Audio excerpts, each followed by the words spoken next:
welcome to Room for Rent podcast. Earl Skakel, comedian, wrestling fan, hockey fan. What else are you a fan of? Voiceover, aficionado. I mean, I do it all. What don't you do? Cook. Cook, clean. Anything a woman would do, you don't drugs. That's why I look like this at 54. I mean, I see comics who are in their 20s who look like shit. Yeah, there's a lot of that. Definitely. Well, welcome to the pod. No, it's fun. I'm glad you, what is this, like the 7th episode or something? No, this will be the 12th episode. Oh, okay. Yeah, so you have a little bit of catching up to do, I think. I mean, I don't watch other people's podcasts just because I don't want to take ideas or, oh, that'd be a good question to ask, whoever I have on mine. Yeah. So, the only other podcasts I listen to are competing podcasts who feud with each other. You listen to petty podcasts. It's just funny to me to see, like, there's a new era of podcasters in stand-up that just feud with each other. So they don't have any subjects they talk about. They just talk shit about the other podcasts. Yeah. Well, that's not this podcast. We're here to talk shit about roommates. And you told me you haven't had a roommate. I mean, you've lived with people, but you haven't had like a classic roommate in a while. Yeah, right? I mean, I had them in the late 80s.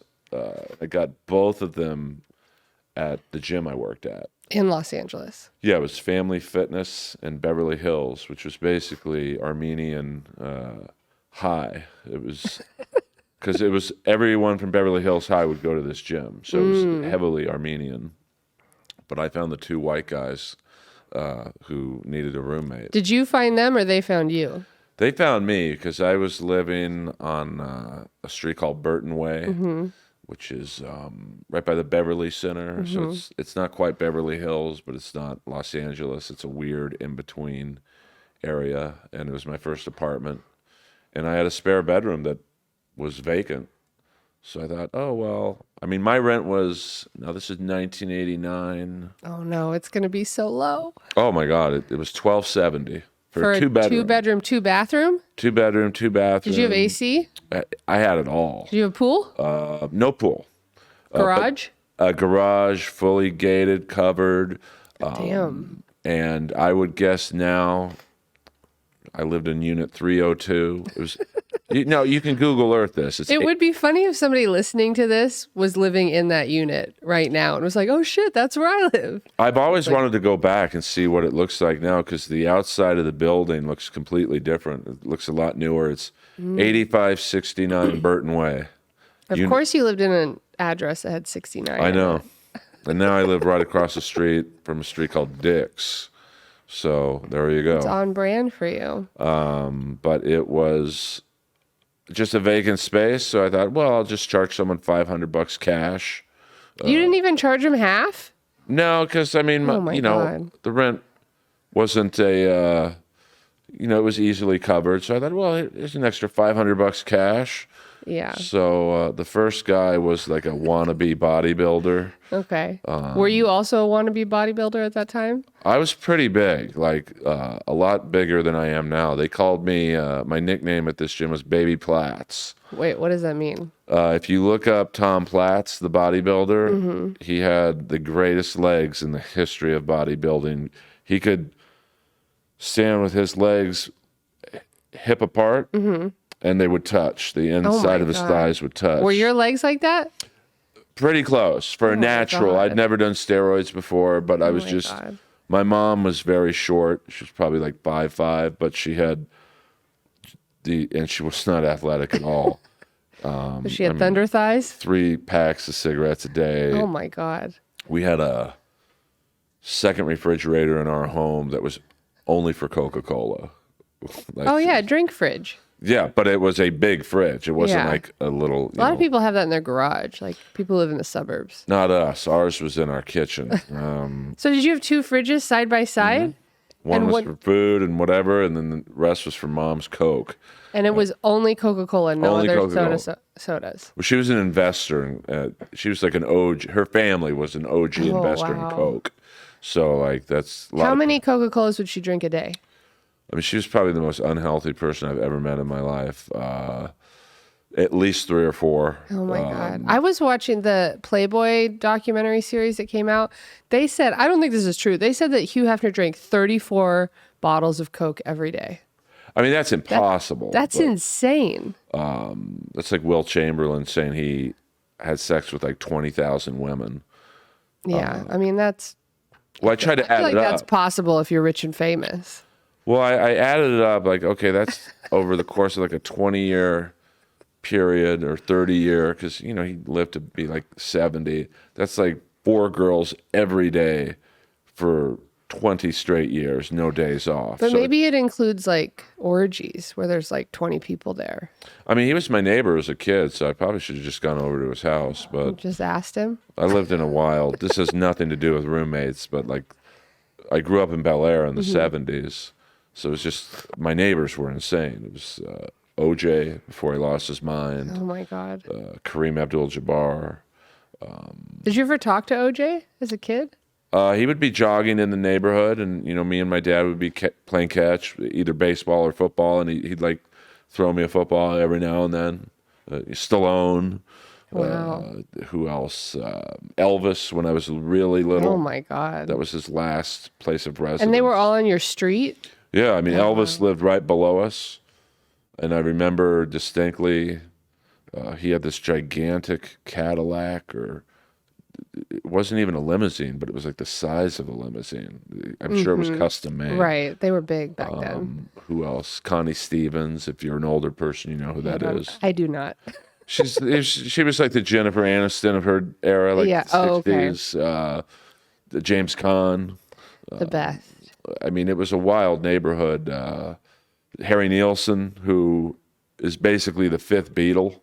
Yeah. He wrote a lot of Did songs. any of those people ever come over for dinner or anything? Like Harry Nilsson did. Who were your parents' friends? Like, were they neighborhood people or country club people or? My mom didn't really have a lot of friends. She's a weird woman, but Dad was like, I mean, everyone's seen Caddyshack. He was like Rodney Dangerfield in Caddyshack. He was just a slob, but he had money.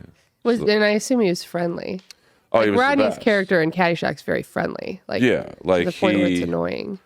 one time, like he was a diabetic, so in his mind, he regulated his diabetes by constantly eating sugar.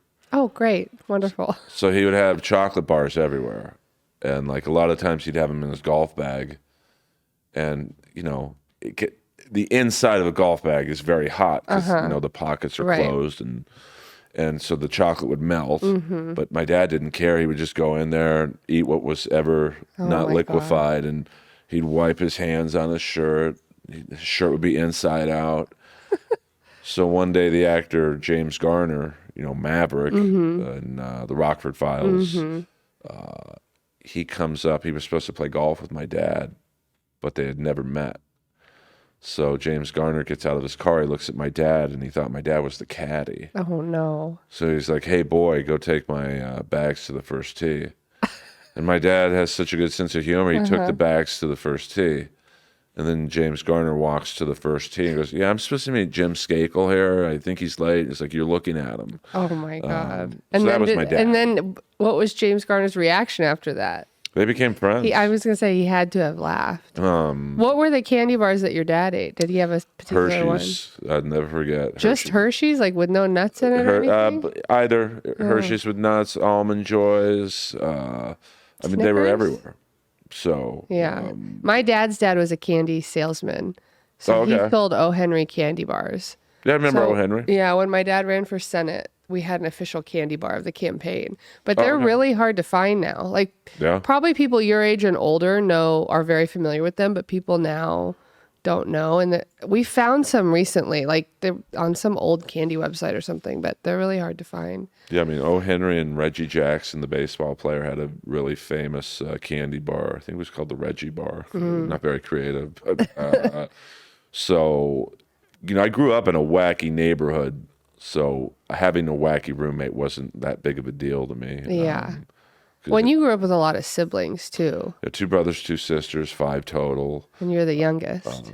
Yeah, and my dad was, like I said, he was a wacky guy. So there was always wacky people over at our house. I mean, I didn't really appreciate it at the time. But to have Harry Nilsson, Oh yeah. that's, and to younger people, just Google Harry Nilsson. He is one of the greatest songwriters ever.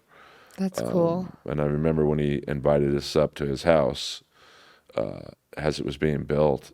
It was the first really celebrity's home I'd been in, and he had a basketball court in his house. He didn't even play basketball. He just wanted a court in his house. Well, we used stuff, but I kind of grew up like that. Like we had 60 acres, and so we built our house, and then my parents built a barn. And they're like, well, we built a barn, so we might as well get horses. They had pastures, so they were like, we might as well get cows. Then they built a game room, a basketball court, a tennis court. And we used it. I knew how to do all that stuff, but you just built, it was the 90s. In the 80s and the 90s, people just built stuff because they could. Oh, yeah. I mean, people don't do that now the same way. I can't imagine what Harry Nilsson's publishing checks were a month. He wrote that song, Can't Live Without You, which is a gigantic hit. His family probably gets $100,000 a month still. That's crazy. Were you, when he would come over, would you talk to him? Because when I was a kid and my parents would have people over, even if they were important people, I would bust everybody's balls. So were you that kind of kid, or would you just kind of walk around and listen and mind your own business? I mean, they would play backgammon and drink, because Harry Nilsson, if you've ever been to the Rainbow Bar and Grill, iconic Italian restaurant in West Hollywood, there is a secret third floor up there that was reserved for Alice Cooper, Mickey Dolenz from the Monkees, wow, Harry Nilsson, and I think there was one other guy, and they were only allowed to go up there. Why those four? They call it the Hollywood Vampires because they drank and did everything you could think of up there. So that was their own private club. Yeah. So, I mean, when I say my dad drank with Harry Nilsson, you were That's a big deal. A serious drinker if you could hang with Harry Nilsson. Yeah. So they'd go play golf at the country club, Bel Air Hotel, and they'd come play backgammon. So I let them do their thing. Yeah. Even though there was a lot of people in my house, I was kind of a loner. I would just play with my Legos or my Star Wars dolls and watch sports.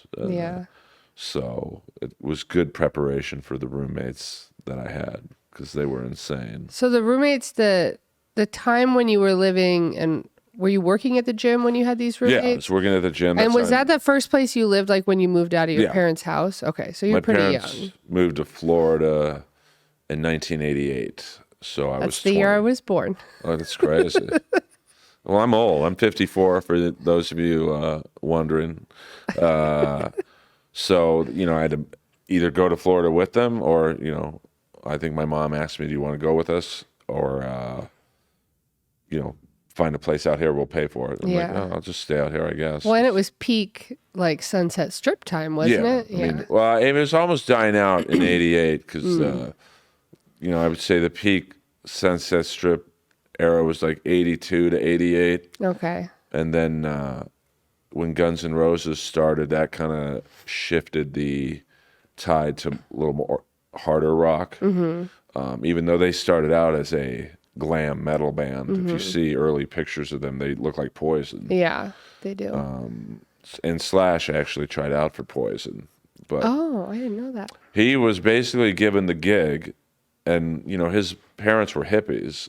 So he came into the Poison audition with water moccasins on and, those fringe brown, dinner jackets. And then CeCe DeVille walked in with pink guitars and platinum blonde hair and, one colored sneaker on each foot. And I think Poison was I think this guy fits more in line with what we're trying to do. Yeah. How do you know that? Do you know that just because you live here and you know stuff? Or is that something you read? Or really both. I mean, right now, some of my best friends are in Slash's solo band. Oh, okay. Because he goes from Guns N' Roses.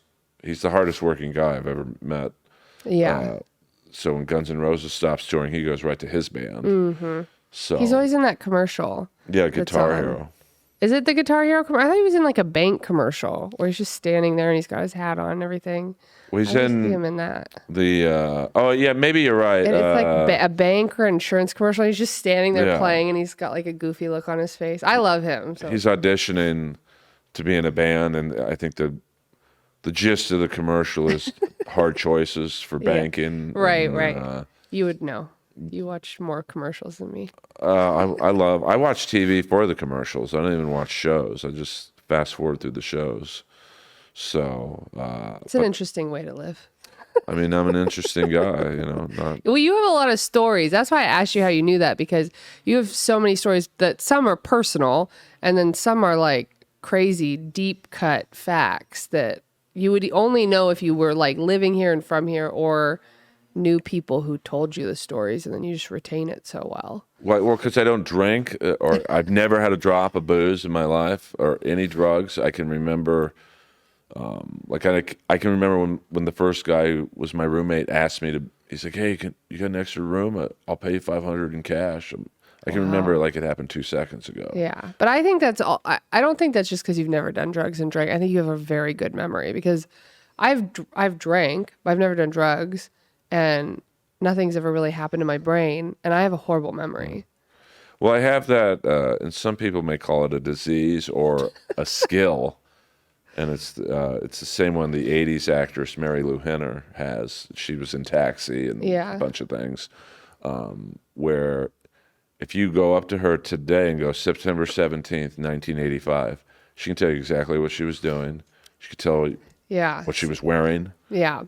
Who she spoke with. See, that's a specific thing. I don't think that's just like, oh, I didn't drink or do drugs, so I have a good brain. Like, sure, that helps, but I think you have that.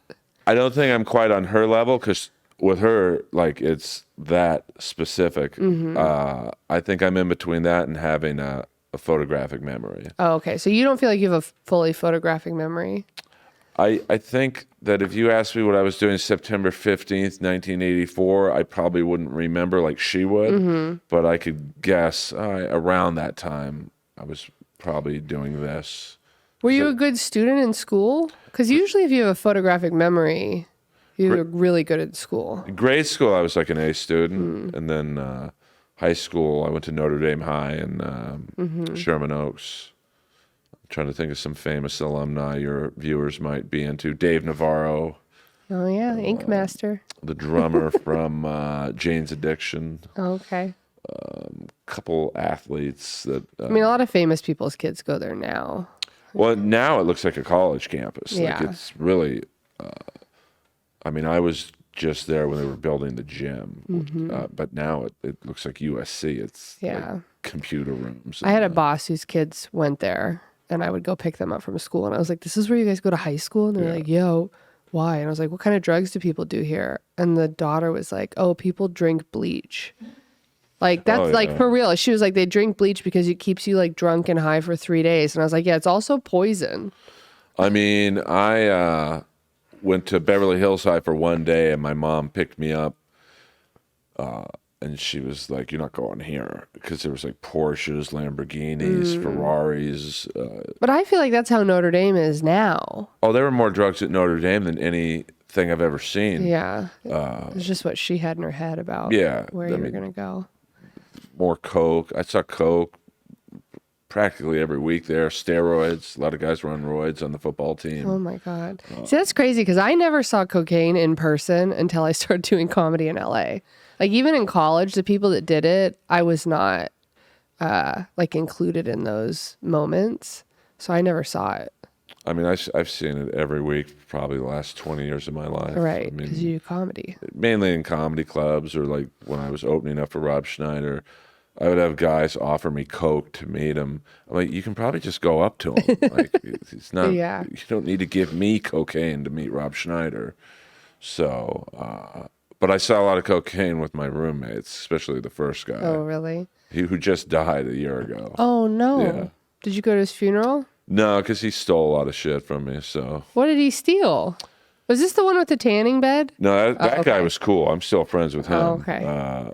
But you got to understand, like, in gyms in the late '80s, it was kind of like that John Travolta movie, Perfect. Is that the one with Jamie Lee Curtis Yeah. when they do? Yeah. Where he goes undercover Mm-hmm. to basically gyms in the 80s were what Bumble and Tinder are now. Right. They were where you went to get laid. Mm-hmm. They were social clubs, basically, with weights. So And you worked there. I worked there. I mean, well, when I Did you worked, get a lot of girls when you worked there? yeah. I mean, 'cause it's just the manager at the Sports Connection, which is where Perfect was filmed. Actually, it's pretty ironic that I ended up because I Working do there. like. It's a horrible film, but it's such a guilty pleasure that Yeah. the manager would only hire attractive women. Like I don't know how I got hired, but I think he probably had. We need at least. Were you one. a trainer or like a front desk guy? I was a trainer at Family Fitness, Okay. which is where I met Tony, the first roommate, and then at the Sports Connection, I was a front desk guy. Just I literally just sat there and took people's membership cards and go, okay. Yeah. You didn't like being a trainer, so you went back to being a front desk guy? Yeah, I was just lazy and just wanted to. Everyone wanted to sit in the booth at Sports Connection because you just sat there and bullshit. scanned membership Yeah. cards. But at Family Fitness, which is where the Beverly Hills High kids went, there were so many freaks there. Just wannabe bodybuilders, because any serious bodybuilder is going to be at Gold's Gym in Venice. Right. Right. And all the other gyms that were there at that time, right? Weren't there a whole bunch? I mean, Gold's they call it the Mecca still, but it is the Mecca. That's where like real pro Yeah. bodybuilders go to this day. And then there was, I think, Powerhouse Gym, which was Gold's competitor. I remember working out there once, seeing Lou Ferrigno walk in, who was the Incredible Hulk. And he just puts on 315 on the bench, which is three 45-pound plates on each side. Right. So 6 total. It just that was his warm up. Oh my God. Well, there was a time where I was working with the trainer and I could do 4 45-pound plates on a leg press on each side. That's great. That's insane though. And I have long legs. Like I feel like the longer your limbs are, the harder those press right? And so yeah, but I was in the shape of like a college running back for no reason. It was Some people are insane. gifted. It's just genetics. Like I would do that. I would do like 20 reps of that, and then I would do 20 box jumps. And like the step thing for like the step classes that were popular, he would do 10 of those high. I mean, I don't think I could do that today. Well, yeah, I mean, unless you're taking roids, there's no way you get stronger as you get older. I mean, you're not old, but like for someone like me, like I was a maniac with squats. Like I squatted over 600 pounds, which is a lot for someone who's never done steroids. Yeah. See, I can't squat that much. I can do leg press. I mean, my form was horrible, but like, and Did you ever hurt yourself from doing bad form? I tore my ACL in 1991, but my legs were so big and strong that I didn't know I tore it. So Wow. for like 12 years, I didn't have an ACL, and I never knew. And it didn't hurt? Started hurting around 2004, and I was playing hockey. And I know this has nothing to do with roommates, but like It's fine. I started getting these sensations like someone was stabbing the sides of my leg. Oh, no. So I went to Beverly Hills orthopedic surgeon, and he's like, you don't have an ACL, right? I'm like, what? And he showed me the picture. So, but getting back to Tony was Yes. just a wannabe actor, bodybuilder. That he. So he was just an LA resident, is what Yeah. you're saying. Just a It's like everybody phony. else in this town. But he's the type of guy that if you went to a party in the hills, you'd want to go with him. Like, Yeah. he knows everybody. 100%. He's just a master bullshitter. Had the gold chain on, shirt. Like he Was just. he Italian? I think he was I actually. mean, Tony is kind of. So how bad could this guy be? And it's $500 cash. And back then in the late '80s, early '90s, $500 extra a month spending money, like it was a lot of money. Oh, back yeah, then. for sure. Especially cash. Like, you yeah, don't have to I worry mean, about it. It was great. So. And did he always, like, would you come home and he's like, all right, Earl, I got this party to go to. Like, Yeah. let's go out. And so you didn't have to do any social planning. No, You just go with him. Those are the best people. As long as they're not going to get you put in jail, they're the best. Well, because this is no social media, so there's no Tinder, there's no Yeah. Bumble or whatever, Hinge or Raya. if you wanted to get laid, you had to go out. Yeah.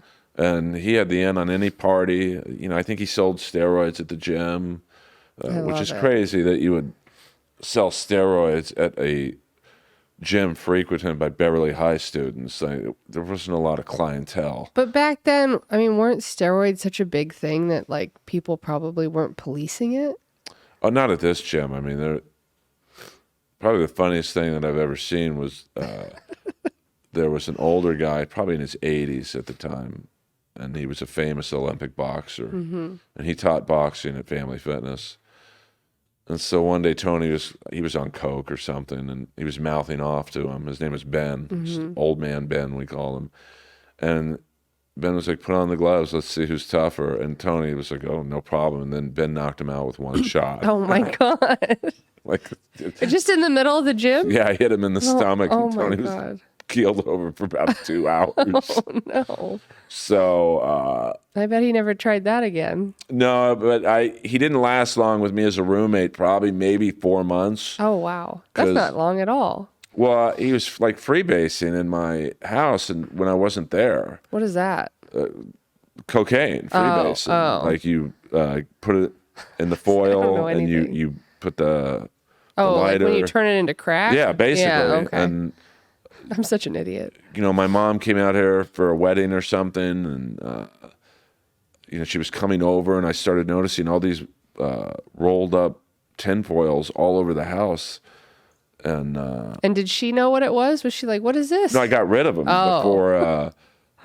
And I was like, "Tony, what the fuck are you doing, dude?" Like, he was on the couch just in La La Land, and he was drinking a bottle of soy sauce, Oh my God. like pure soy sauce. And I'm like, "What are you salty. doing, dude?" He's like, "Oh, I'm sodium depleting." Because that's what bodybuilders do. Right. Like, they're really into these weird. Yeah, yeah. And I'm like, "Bro, you know that all that is sodium." And he just looks at me and goes, "Oh." And so I had to kick him out. I'm like, "Dude, you got to go. I can't have you doing." Did he drink the whole bottle? Oh, yeah. I mean, he was Oh just my like, God. well, by the way, we're not sponsored by these guys. I was just But we could be. drinking it. could be. Kenny Omega, my favorite wrestler, drinks Redcon 1. He's fighting tonight. He's fighting This isn't coming out tonight, but Okay, well, he is you fighting can, tonight. if you watch AEW wrestling, you can watch Kenny Omega fight some guy I've never heard of before. Yeah, but big fan. he was literally drinking this, going, Oh my God. and I'm like, when I saw that, I'm like, "Bro, you got to find a new roommate or something. I can't have you doing crack, basically." So when you kicked him out, was he like, "You're right, I should go," and he got out, or was it hard He was to get him fine. out? I mean, he was probably a gigolo looking back. Like, he was always with like these haggard old broads, and but you know, that was a big thing back in that era, was gigolos. Yeah. Like, you know, at a Beverly Hills gym. So, but then when he moved out, and he didn't have a lot to move out, just like probably about 50 Gold's Gym T-shirts that like were my the God. string tank tops. So, Yeah. and he'd walk around like this the whole time. He stole a bunch of jewelry from me. Like what? Just like gold chains. Now I wear only silver, but like back then it was the 80s. Like, How many gold chains would you wear at one time? oh, I really just one, but I had like probably 5 of them, and they weren't cheap. And then gold bracelets And how long did it take you to realize he took them? Like, was he it was still slow. living there? Like, I'd be like, stuff seems to be missing. What's going on here? And then my car got broken into one night, and I'm pretty sure it was him. And then You think he broke into your car? yeah, like he probably, I think he had the clicker to the garage still. Oh. So, and back then I was 20 or 21. I wasn't really thinking I should get all this stuff back from this guy. Yeah. And then my car one day mysteriously was broken into, and you know, back then you could leave shit in your car and not worry about it. And the only thing that was taken was jewelry, and then I think I saw him once at the gym wearing one of my necklaces. I'm like, dude, Did you make him give it back to you? yeah. But then it hit me. Oh, like, I'm not the smartest guy in the world, but I was like, oh, maybe that's what happened. You were also young though at the time. Like, if no one's ever stolen from you before, and it's like the first time. It takes you, I think, a little bit of time to realize that that's what's happening. But it also was, I'll just get another one. I was so young, I didn't really care. Now, if someone stole from me, I'd hound them forever to get my stuff back. Yeah. So when you moved out of your parents' house and they moved to Florida, did they keep your house in Bel Air? No, they sold it. Because that's what you should have told them. I'll just stay here in the house. Oh, I wish. You guys moved to Florida. It was such a nice house. I mean, and now it looks a lot. Every now and then I'll go up there just to look at it. Yeah. Does it look the same? No, they definitely have remodeled it. It looks a little more modern, but it was a beautiful, there was a famous Bel Air fire in the 60s, and because most people, when I tell them I lived in Bel Air, they're like, how did you afford to live there? Because my family wasn't like super wealthy, but the fire burned down every home but my dad's. Oh, wow. Like he was literally on the roof with a garden hose, and the cops and the fire people were like, that tactic works. I mean, it did for my dad. It worked in Malibu where a lot of people stood on their roofs. That's crazy. And then Bel Air grew into what it is, all these famous athletes. What year did that fire happen? In the 60s. I wasn't born yet. Oh, okay. So that was my next question. And then we got to, like my dad, people were like, how did you join Bel Air Country Club? Because I think now it's insane. It's like $300,000 or $400,000 to join. Yeah, it's something crazy. And back then my dad joined for like $1,500. So that's wild. Did everybody in your house growing up have their own bedroom? Yeah. Oh, I mean, it was a pretty big house. I mean, it's like 7 bedrooms. I think my 2 brothers, they shared a room, but it was a gigantic room. And then my sisters had their rooms. I had my own room. Actually, mom and dad didn't sleep together. They had their own rooms. But they loved each other. It was just Well, some people, like if you snore or like. I mean, I know people like that. I mean, my dad slept right next to this. It's a miracle I'm alive. My dad was a hunter. Like he did everything. Like he could have been a pro golfer. He was self-taught. That's crazy. He just taught himself how to play, and he was a world-class hunter. So he had a gun closet with, I'm not kidding, at least 100 guns, like handguns, rifles, bazookas. Was it locked? No. Oh, and wow. none of the guns had the safeties on. I mean, I remember so many times looking at a gun like this going, oh, this looks pretty cool. Oh, my God. And no gun safety was taught in my house. Well, and to have 5 kids and nobody blew their head off on accident. It really is like, just. Because it sounds like you're an eclectic bunch. Yeah, I mean, my dad was a freak. Like, he just, like one time he was playing golf and Bel Air has some real steep hills on the course. So he was driving the golf cart really fast and the golf cart tipped over. He broke like 4 ribs. He was so strong, he got up out of the cart, lifted the cart back up. They're probably at least 1,000 pounds or something of that area. Right. My dad didn't work out at all, but he was just strong. Genetics. Just picked it up like it was nothing. And got 2 birdies the next 2 holes with like 4 broken ribs. Oh my God. He's the kind of guy like today, if he was alive, some reality show producer would meet him and go, 100%. We have to do a show. Like, it's just a rich guy with be like the Osbournes. A slob with money. Then he lost most of his money. His grandfather. They always do. Well, I mean, his dad, my grandfather, who I never met because of a plane crash. A lot of plane crashes in my family. He would drive by oil refineries in the Depression era, and he would notice they would just throw away their waste. Like they wouldn't do anything with it. So he'd go up to all these refineries and go, "Can I have your waste? I'll buy it." And they're like, "You can have it." And he turned it into graphite. Like he turned it into like this. Yeah. See, I wish I was that smart. I'm not smart enough to do things like that. Where you make money doing something that's just like available to make money on. Yeah. I mean, it'd be like going to the comedy store or this podcast studio going, "Hey, can I have your paper shredding?" Yeah, sure. You can have it. And then you turn it into like a building or something. Wood. Yeah. So he was really, really smart in a weird way. He had really no formal schooling, which leads me to my second roommate. Who's a real hound. Like this guy got... More than Tony? Tony never really, like... He couldn't close the deal? He was because he had a good body and he had the look of like, I'm trying to think who he, like a celebrity he looked like. You know, he had like a Guido type vibe. And, you know, these old broads, they just want to get laid. So, all right, this guy's got a good body. Eric did not need to be bribed or he just had a gift with women. So he was the manager at this gym. And after I kicked Tony out, and everyone knew Tony at this gym. He was like an iconic figure. Eric's like, well, hey, can I move in with you? And I'm like, I didn't have the best experience with Tony. He's like, oh, dude, I'm cool. I only smoke pot. You know, there'll be no problems with me. I'm like, okay. So he moves in for a couple months. He's like, hey, do you mind if I put a tanning bed in my room? And it wasn't a huge room. I was gonna say. I mean, I would say the whole apartment, 2 bedrooms, 2 baths, maybe 1,500 square feet. And a tanning bed in the late 80s is probably quite a bit bigger than it is now. Gigantic. So I would say Eric's, of course, I had the master bedroom. I would say Eric's bedroom was maybe 400 to 600 square feet total. Like, not very big at all. And so the tanning bed took up a lot. How did he get it through the door? Well, he was the manager, so he just, like, at the gym, so he took it from the gym and But you get it through the door of an apartment. I mean, apartment doors aren't that big. I mean, it was basically the size of a coffin.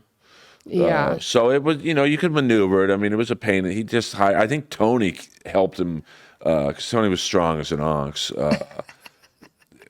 You know, he would go to like Mexico and get bull steroids. Like, oh my God. Literally, it sounds like you kind of made friends with people who were a little like your dad. Yeah. Like a little wacky, but fun and well intentioned. I mean, they were always nice to me outside. And Tony was actually deep down a nice guy. I mean, right before he died, we kind of reconnected on Facebook. And he's like, I'm sorry, dude. I did steal all that stuff from you and I'll pay you back. And all that. I'm like, dude, I doubt it. But did he? No, of course not. But he would go get steroids from Mexico that they would give bulls. You know, I've heard about that before. Yeah. And he would take them. Him and his buddy Will, Big Black Will, they would literally. Your nicknames are Big Black Will. Big Black so Will direct. Like was gigantic. Like he was bigger than Tony because he would take these steroids that were meant for bulls. That's crazy. And he would take the dosage that they would give like a baby bull, which was 800 pounds. So, and then Will never returned back from a trip in New Mexico. So I don't know what happened to him. But Eric was he was just a pothead, womanizer, constant flow of different women in and out. And they would always have friends. Hey, Earl, we should set you up with this broad. So, but do you think he used the tanning bed as a tactic to get women like, hey, you can come over and go tanning 100%. for free? It worked. Like, because everybody tanned back then. Back in this is probably maybe 89, because I think Tony moved in 88. So 89 tanning salons were like Starbucks. They were everywhere. Yeah. Did you use it? Did you go tanning? I didn't use Eric's because I saw the type of girls that he was with. So I'm like, I'm good. But, you know, it was, you know, I had probably a few girls come over. Hey, my roommate has a tanning bed, and my bedroom's next door. So wash up and come over. Oh my God! But it was the '80s. It was just like. I mean, I went tanning in high school and college. I would go. Well, I had a girlfriend at the time who worked at La Beach Club on Overland and Pico. If you're an LA resident, and they had they had regular tanning beds like Eric had. Then they had this thing called the Hex, Hex, which was you only stayed in there for 10 minutes, but it was literally quadruple the power. Right. And because, you know, I was this is like my first serious girlfriend, or maybe my second serious girlfriend. You know, I'd just hang out there all day, and I'd literally go in there a couple times a day. Like it was insane. Oh yeah. I mean, the tanning salons when I used to go was like a hang because everybody would go and you'd schedule to go at the same time as your friends. And then it was always your friend working at one. Yeah. And those people were always making a lot of money because you could just upsell people on the better beds. And so whoever your friend was that was working the tanning salon would give you a deal, but they were also the friend making the most money. Oh, yeah. I mean, it was It was a wild time. I mean, the late 80s, early 90s, it was just like the super, super tan look, especially if you ran with the gym crowd, which I did. It was like pro wrestlers would go there because, obviously bodybuilders, models, especially fitness models. Well, it's like there used to be a meme or something that was like, I'm a better person when I'm tan. Like that's the feeling. Because you feel better about yourself. I mean, you do. It's horrible. But I overdid it, which is why I had skin cancer later on in life. Yeah. But, it's my fault. Well, they say that one tanning bed session is the equivalent of 12 cigarettes in terms of like how bad it is for you. Oh, I believe cancer-wise. Especially the hex. Like it's literally 10 times the power of a Well, they're all called stupid things like the tanning bed 3000. Like they have these like intense names now. Oh, and I remember the tanning accelerator she would give me. She's like, try this. And I would just slather it on. Like, did you wear the little goggles? Yeah. I always wore those. Baby oil I would put on, which is horrible. Like, if that burns you, you don't even get tan, you get burned. Oh, yeah. I would do all that. And then now, the last time I went to a tanning salon, because a lot of tanning salons have red light beds now, which are good for you. And now they try to sell you on go tanning and then go in the red light bed to reverse the effects of skin damage that you just did. I'm like, this is not logical at all. Because it, I think, stimulates your collagen, the red light. And then Eric, I'm trying to think why How long did he live with you? Maybe about 7 months. Okay, so you didn't have roommates for very long. Not really. I mean, Eric was cool, though. Like, the amount of women he would bring over was just staggering. Like, he got laid more than any celebrity I've ever met in my life. And which is funny because he's kind of a weird-looking dude. He had a mullet. He kind of looked like Theo But that Von. was popular then. Mullets were popular. And you had long hair. Yeah, I mean, I had, they called me, back then I was Baby Yager. Who, if you don't... You're like Kenny G vibes. Kenny G, but like Jaromir Jagr was a very famous hockey player. I mean, if you go to Earl's Instagram, he posts old photos of himself every other day. Okay. We'll do a couple more minutes. So I was called Baby Yager because I was such a fan of his. I bought the same kind of hockey helmet he wore, so I literally looked like a younger version of Baby Yager. I love... This Instagram model tried to blackmail him once. He was sleeping, and she took a picture of him. Oh, my God. And he wakes up, and she said something to the effect of, hey, if you don't give me $50,000, I'm going to post this picture. He's like, go ahead. I'm not married. It looks good for me that I'm dating someone. So then she posted it? She posted. He didn't care. Like, he was like, good for me. That's usually what they tell you to do if somebody's going to blackmail you. You just act like you don't care because sometimes then they won't do it. So, but that's my roommate experiences were in. So, what point though did you kick Eric out? Or? I think like he was bringing over like the drummer from Poison, and this is like, and I'm a huge Poison fan. Yeah, I was gonna say that's a plus for you. Oh yeah, I was like, this is cool, Ricky Rocket, real name Richard Ream. I don't know why his mom would call him Richard, which is, of course, you know what short.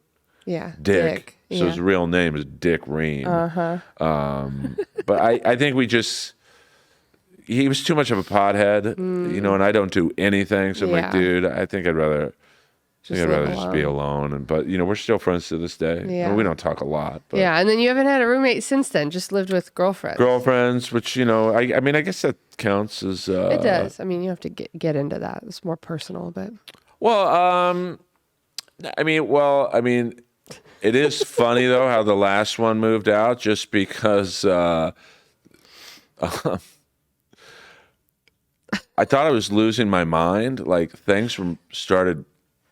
You thought Tony was robbing you again? Yeah, but now my senses are a little more aware, so there'd be, like, pictures off the wall, and, I thought, oh, maybe I'm going crazy, and then little by little... Like, a lot of things would be missing off the wall. Which is funny because you have the, like, photographic memory thing, so you would kind of remember. But I thought I was like... Particularly. It would be like if I walked in here next week and say one of those squares was missing. I'm like, there's something missing. And then the next week, 2 square, and so she slowly she snuck out. She didn't move out. It's kind of funny to me now. It wasn't very funny at the time, but was there like a big blowout moment where it was like, I'm out of here, or she just not left one really. day? Kind of a prolong. I mean, I know this isn't a relationship podcast, but like a prolonged, just a widening of, the personalities. But it is kind of funny. I'll give her that, how she moved. It is. I mean, maybe less emotionally damaging in a way. Like, because if you have a falling out with a roommate or a relationship or anything, and people leave on bad terms, even if there's like bad terms closure, it can still be sort of like emotionally scarring in some. But maybe you guys had gotten through that before. I mean, obviously when you break up with someone, I mean, we've all in this room gone through breakups. It's never for a good reason. So, but that. I lived with another girlfriend. I guess you could say it's a roommate. There was a little more. We broke up and like, okay, you got to move out, move your stuff, yada yada. So but Eric and Tony, they were actually easier breakups than. I mean, Eric you was stay cool. close with them, kind of. Well, if Tony was alive, we'd probably talk on Facebook. Yeah. He had abused his body. Yeah. A lot. So. Well, we're gonna do an ad before we go. And I do use this product. Okay. Hang on, I gotta get. All right, so we're here. Oof. Sponsored by Manscaped. I don't think you've seen this, Earl. This. No, I bought it. I actually bought it. But did you get the whole package? I see some things. So I'm gonna let you look at this because I'm gonna read it. So you can. There's a whole bunch of. There's like underwear in there. It's this whole package. So, ball spray or whatever. Yeah. Support for Room for Rent is brought to you by Manscaped, who is the best in below the waist grooming. Manscaped offers precision engineered tools for your family jewels. Manscaped recently launched the ultimate hygiene bundle for the man in your life, the Performance Package, which is what Earl is looking at right now. If you're watching, if you're listening, sorry, you're missing out. But you can help Earl, who does own this, join over 7 million men worldwide who trust Manscaped with this exclusive offer for you. Earl is just making it vibrate. I think you can hold it up to the microphone and people can hear the vibration. I mean, I do. You might arouse somebody. You can hear it. And it's quite comfortable, to be honest with you. Yeah, and 7 million men is 14 million balls. Yeah. That's the only piece of math I'm good at. I bet. I'm so bad at math. The Performance Package 4.0 by Manscaped has arrived. So inside you'll find the Lawnmower 4.0, which is what we were just playing with, the Weed Whacker ear and nose hair trimmer. Do you have that? I don't want to unwrap it, but I think it's this. If you don't have it, maybe you'd like to take it home. Yeah. I mean, and then what else do we have in here? You got the Crop Revival. Yeah, the Crop Revival, the ball deodorant, which one of those smells like my dad. I don't know which one it was, but I said that. Performance boxer briefs and a travel bag to hold everything in it, which is cool. It's very like sort of gender neutral, but kind of manly and fun. And it's great. Like the trimmer has a light, so if you have a dark crevice with hair, you can. It does help, like in the shower. It does help. Is it? And it's water. It's not waterproof, but it's water resistant, I believe. Well, I mean, I think it's kind of like my fitness watch, where it's you're not supposed to like hold it in a bucket of water, but like it can take like shower water. And it gives you a good close trim. It doesn't give you razor burn. I've never had razor burn. It's good for your ass hairs too. Okay, good. I don't have a lot of those, so I don't. Well, I would hope not. I mean, some people do. Some women have nipple hair. Have you ever come across that? Have you ever been sucking on a titty? And given some of the slobs I've been with. Oh my God. But I'm sure Manscaped's loving that line. But I bought this Manscaped, so. It's good. Buy it. And if you use promo code Room for Rent, you get 20% off and free shipping. It's the best. We love it. A lot of people on the pod have used it. Discreet shipping. Like, it's embarrassing. Is it? It's just a razor. I mean. Yeah, but, I don't think people want their postman or woman, they, them, whatever you want to say. Yeah, maybe. You don't want them to go, hey, this is what I'm going to use. Hey, to here's shave my nose balls. hair trimmer. Yeah. Well, cool. Well, thank you, Earl, for being on. I appreciate it. And that was a great episode. So tell people in the camera where they can find you on social media. I'm at EARL SKAKEL. That's EARL SKAKEL. Really everywhere. And after you're done listening to this podcast, you can listen to the Inappropriate Earl podcast. 80s metal people, wrestlers, comics, roast battle people, and another podcast that no one listens to I'm on. They do listen to it. Don't listen to it. I'm just kidding. The Comedy Store Wrestling podcast. So if you like pro wrestling, it's specifically for pro wrestling. It's on all the usual Spotify and Spreaker and whatever. Yeah. And WrestleMania, this episode will be coming out right before WrestleMania, or in the middle of WrestleMania. So you guys are going to have a lot of good guests on. Yes, because we're at the Comedy Store. If you're in town, March 30th at the Comedy Store, we have Dolph Ziggler, is a very famous pro wrestler. His brother, the Hollywood Hunk, is doing a stand-up comedy show at the Comedy Store. Just DM me on Instagram. I'll get you in. It's already sold out, but there's ways to work around that. And come see Earl perform. He'll be on that show, and you're at the Comedy Store a couple times a week. Yeah, I'm a paid regular at the Comedy Store. My name's on the. I had to wait so long to get past. My name's literally on the front of the wall. So we love to see it. Please DM me. I'll take care of you. And Maria's stand up as well. Yeah. Yeah, so you can follow Room for Rent Pod at Room for Rent Pod on Instagram, Twitter, TikTok, Facebook, YouTube. Maria Bruggere is the YouTube channel, and you can follow me, Maria Bruggere, MariaBruggere, on Facebook, Twitter, Instagram, TikTok, and beyond. Check out my website. Come see my dates. Everything's in my social media profiles, and we'll see you next time. Bye. Yes. Drink Redcon.